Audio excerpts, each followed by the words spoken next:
Hi, Miss Vega here. Um, for the third and fifth grade, we're going to be making booklets, and these books are the three-dimensional books. These are origami books because it needs some kind of special folding, and it needs to have a square piece of paper too. Now this is my sample, and these are in different colors actually, and I call it the burst books or the star books because if you put it like that, it has the shape of a star.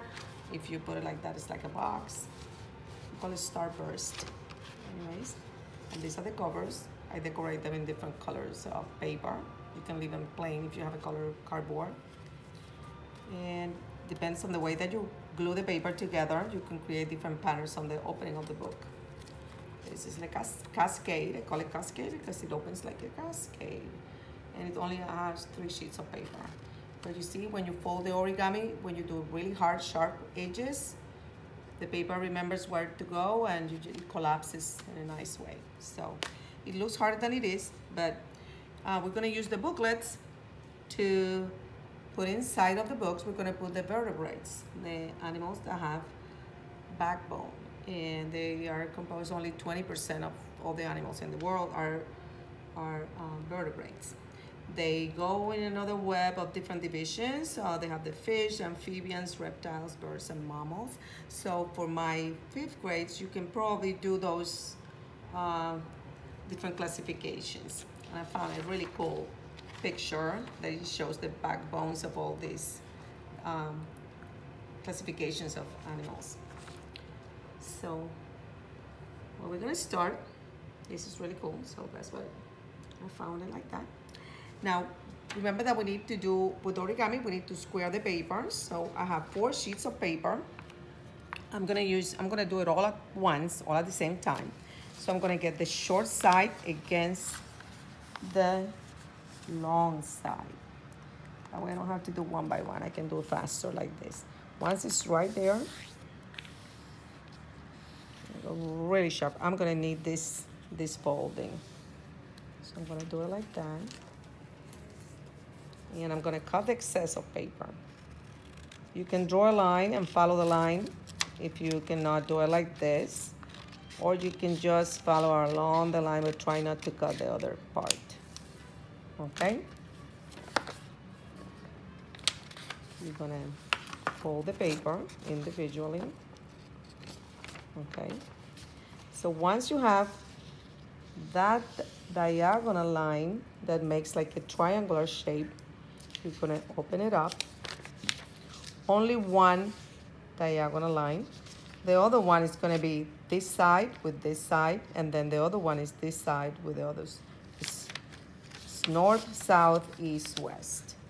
So you fold it, make sure that it's there, fold it down, make the crease. Remember, when you make the crease really sharp, the paper remembers to collapse in that same line that you did. So you open it up and you fold it again in the opposite. Now you go side to side. You did up and down, side to side, and one diagonal that you did at the beginning. Okay? This is the basic folding. If you can see at the end, you have like a cross and one diagonal line. Now to fold it, you're gonna get the part that doesn't have any foldings inside this square, and you put it together with the other square.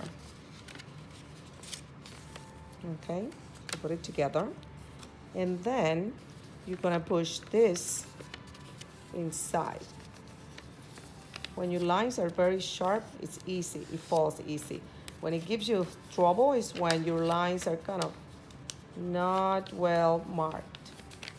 So once it's like that, you fold it and leave it alone because you're gonna do 4 of those, okay? Diagonal, make sure that it's really, really sharp, open.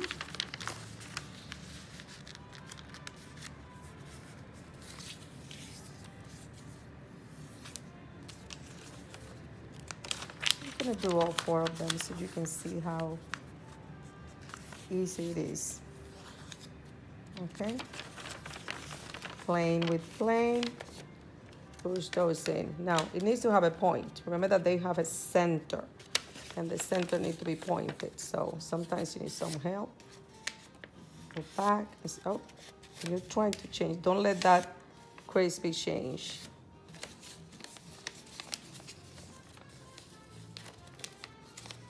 I try to keep it in place.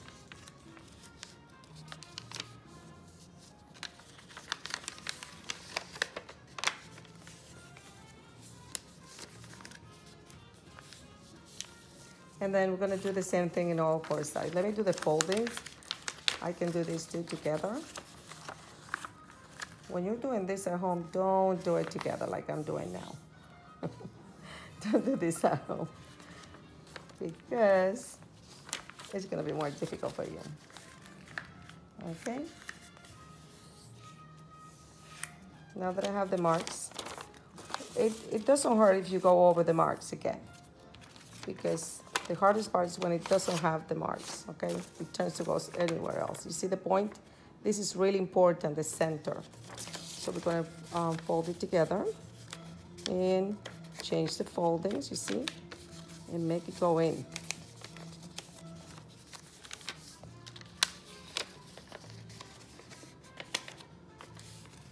What are we gonna do with them? Now that I have 2, 3, I need one more to do the little starburst design. Fold it in. I need to review the lines because they're not folding it. Remember that I did this one together? 2 plain sides. Hold the center, open up the sides, and change. Once you get the hang of it, it's really easy. Like this, and like that. Now that you have them all folded, you have to make sure that you have all the centers pointing in the same direction. You see? I don't know if you can see it. All of them are pointing in the same place. And that's the way you're gonna glue it. So, what you're gonna do, don't put glue all over the place. You'll be putting only the edge, because if they come out, the glue comes out, then it seals the corners, and then you have a mess. Okay? I have a little bit left over here, so I'm gonna put it on top, because it goes on top. Don't put it on the edge, okay?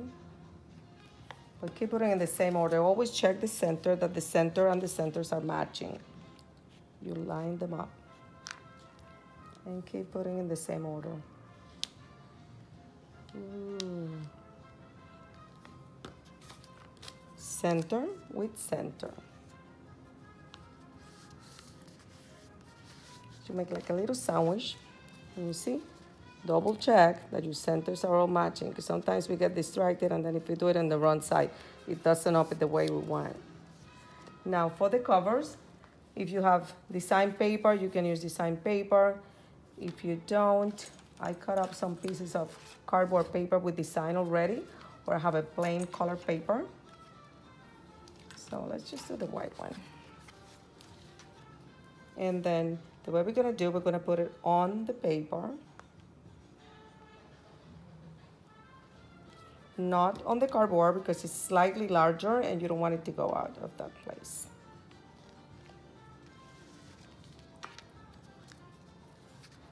See, it could be exactly the same size, or it could be a little bit larger. Depends on what you want. I think I should have done it exactly the same size. And you make a sandwich again. You can always trim it down if it's too big. And let's see the final test. Okay. Yep, it opens up really nice. Now, let's just go back here. This is fresh, so it needs to dry a little bit. And let me see this one. It stays a little bit better. And you see how it collapses and come back again.